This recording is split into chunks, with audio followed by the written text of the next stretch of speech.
ভালোবাসা কি একটা অদ্ভুত জিনিস।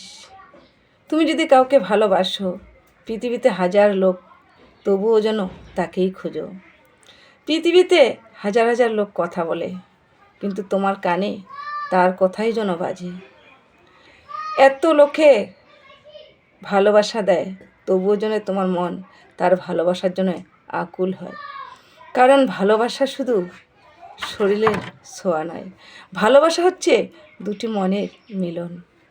আর যখন দুটো মন মিলে যায়, তখন তাদেরকে কেউ আটক করতে পারে না। সব কিছু বাধা দিলে মানে, কিন্তু ভালোবাসাকে বাধা দিলে কেউ মানে না। যতই তুমি শাসন করো, বকাবকি করো, যে ভালোবাসার সে ভালোবাসবেই। তাই বলছি, যাদের জীবনে ভালোবাসা আসছে, সে যত্ন করে রাখো, অবহেলা করো না।